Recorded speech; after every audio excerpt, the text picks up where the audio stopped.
Somer Del Piso here, back once again with yet another video. It is Sunday. It's a wonderful day. It's about 60 something degrees out, close to 70. For the Celsius users, the people that are, using the metric system and not some made up makeshift system that us Americans sort of pretend with. It's some degrees Celsius. Today's a nice day. I figured instead of staying indoors and editing videos all day, which was the initial plan, or finding some way to watch Dune Chapter 2. I am going to head to Queens yet again. I am starving. I did the gym this morning. We worked on back. Cool. We're doing our little pulls. We're doing a lot. There's this Mexican spot that I'm gonna head to. So we're gonna check that out.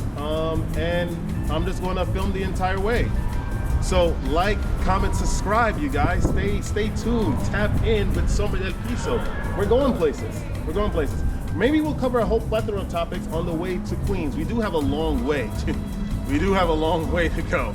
But we'll see what happens. Just stay tuned and then see what we talk about, Like, comment, subscribe, like I said. We have the Discord server up. Please join the Discord server, La Liga de Sombras, right? If you want to join the server, please, the link is in the description below. In the server, you'll find machinations, conversations, links of ascension, of bettering yourself, improving yourself in a metaphysical sense and a physical sense and maybe an emotional sense. Remember, you must control your emotions and not be swept by the tides, of the ever-changing tides of this world in order to truly advance. So let's go, onward. Like, comment, subscribe. Man, I'm telling you, this is a sneak peek right now of how it's gonna be when I start, going out when the weather is much better, consistently like this. I mean, obviously I'm gonna not have the bubble vest on, but trust, it's gonna be lovely, man. We're gonna go out, we're gonna make some jokes, talk to people, who knows, man, just live our lives, We are getting a million messages. I wanna be able to create a doppelganger, right? And be able to have that doppelganger, employ the doppelganger, take away that that doppelganger sentience or thoughts of independence and have them, work for me for free, right? But he just has all my creative talent and everything. Unfair. Don't you care about human rights, Sombra? Don't you care about civil rights? Well, yeah, but it's just a clone without sentience, We do the same thing to dogs, right? We put them on leashes and we drag them all up and down the sidewalk and tell them to stand here, run there, stop there, bite that guy. No, not that guy. People that look like that guy. Stereotypes. Look, Fido. Look. Bite them. Bite those types of people. Oh, right. You can talk too. We rolling through Franklin Ave right now. Crown Heights is what they call it. For the people that used to that know anything about the old New York, you would see that this crowd that we're currently presented with is not indicative of anything authentic in the slightest. So, and that's happening everywhere. That's just what it is. It's the same thing happening in Mexico. It's the same thing happening in Colombia. It's the same thing happening in Tokyo. There's no escape from the giant, all-consuming serpent that is gentrification, right? It has a huge G sealed in the middle of its head, and it has various marks, symbols that represent the various facets of the attack of gentrification. The symbols on the side of the serpent: coffee, right? With a receipt that's for that one cup of coffee, $15. An envelope with the rent price on it, $3,000, studio apartment. Extra $100 for having a washing machine. Bagels and yoga, right? That's this serpent is and it has the serpent doesn't have the gift of the gab. It's very snobbish, the serpent. That sucks. I just saw that guy drop all of his stuff. Oh. You good, right? Yeah, right. Looking at you, I almost fell. I said, he's cute. Ah, you're too nice. You're too nice. I gotta start going outside with a mask. Have a good one.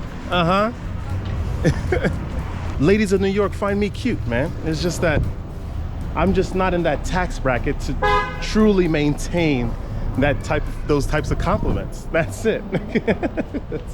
That's basically it. So we got a lot of serious stuff to talk about. We're getting distracted by compliments. We're getting distracted by the weather of the day. We're getting distracted by our wonderful shirt that we got in 2022. La Buena Papi. This is Medellin. This shirt I got from my friend in Medellin. His name is David. He sells a lot of these shirts. I actually wanted a navy colored one, but didn't get the opportunity to get it. But yeah, if you're interested in getting these, I could drop you his number and you could go communicate with him. All right, we on Nostra, man. At this rate, I don't think I'll have enough battery to really record this this restaurant that I'm trying to go to. You know what we're gonna do? We're gonna do something a little smart, man. We're gonna do something a little talented, something a little ingenious. We're going to sit down and we're gonna look at a map. We're gonna try to find out how far, first of all, where we're going and how far it's gonna take to get to this place. So let's check it out. It's 6 miles? 7 miles. Okay, that looks a bit more realistic. Such a long way to go.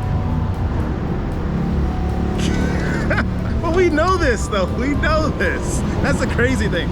We know this, we've done this trip we made this trip so many times. Now I'm just seeing like the concrete of it, you know, in reality, the map, the distance.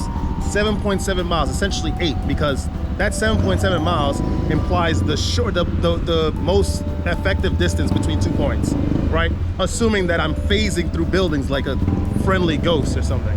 We gotta go down. We gotta go down. That's where we gotta go. The trip is not gonna make itself. Let's do it.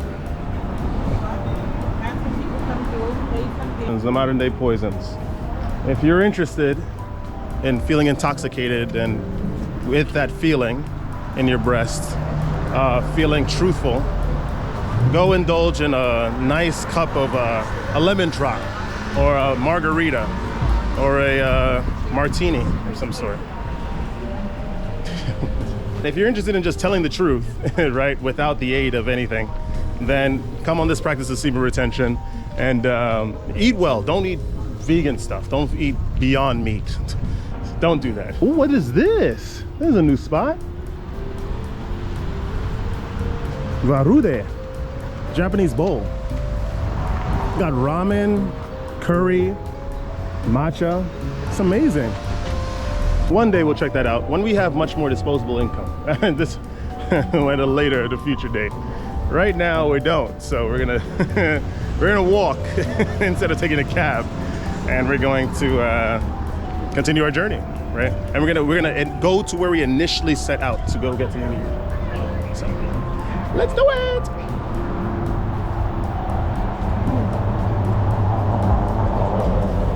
So yeah, guys. What I was talking about before, right? We're gonna get back into it. They got a request in the channel, right? We're gonna go back into the topic of chosen ones, right? Chosen one, what is a chosen one?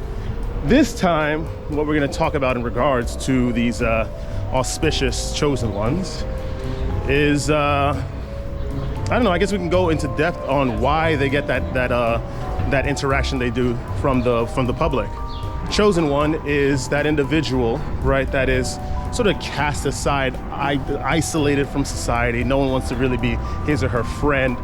And because of just the type of person that person is, not necessarily that has to do with personality, but it's just the aura, right? The human atmosphere that person projects. And it has a lot to do with semen retention. If there's a male, most males are chosen ones, to be honest. I mean, because the generation of that creative force due to the practice of semen retention allows the male to connect to different realms, different frequencies of thought. Due to the practice, they tend to be a little isolated, a little ostracized. Most people in the world, right, they're conditioned in a very, very powerful way, in a very, very strong way. And these individuals, these chosen ones, right, are meant to stand in stark opposition to the ways of the world. to the people that are conditioning the conditioned. So not only, I mean, these are like tiers, you know? So not only you get past this, you know, the condition, because most chosen ones, they never get any sort of fame, any sort of recognition, because with fame comes influence. With influence comes a huge shift towards the way of thinking by the chosen ones. These guys tend to be live very obscure, very hidden lives. When they gather in groups, right? When these guys gather in groups, they tend to have an influence. They tend to break boundaries. They tend to do a lot of things, do a lot of powerful things. Why? Why is it that the chosen ones are constantly lambasted? It's because their souls, right? Their souls are crafted with a path and with an identity given to them by the true God, the Manad. I've been speaking about this for a while, right? But the Manad is basically the one that's created the Demiurge, which is this God that sort of presides over all this. Why are we getting lambasted? It's because we stand for love, we stand for compassion, we stand for sharing, right? The other side, right? The other guys, they don't condition really, because I don't think we'll ever fight directly with the Demiurge unless we're, we become ethereal and we're fighting against the conditions, the vessels for that belief system, the belief system of, being secretive, individualism, being angry, all that stuff. By being someone that just radiates like love and compassion, it's very bad. That's very bad for this system, and as a result, you'll get bothered by these people. You'll get teased, bumped into, right? Which explains random, you hang out and whatnot, and you're just walking like this, and then you'll probably have people bumping into you, right? For no reason. And it's like, what I do, right? And then you'll be completely on the opposite side of where they were once walking, but they just decided to bump into you for no reason. That's because they're conditioned. They are conditioned by the God of this world, this Demiurge. Is there some sort of panacea of belief, right?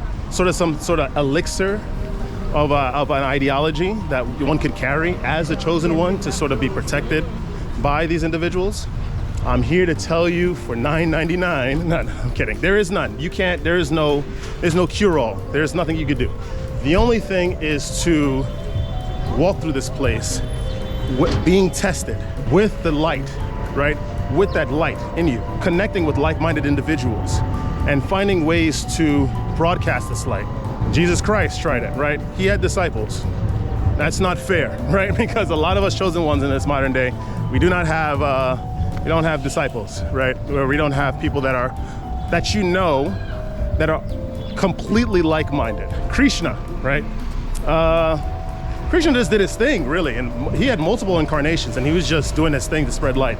He did a couple questionable things, but I'm not saying that the means justify the ends, right? Or the ends justify the means, right? But as long as you are trying to save the majority, right? You're trying to liberate the majority. I think that counts for something.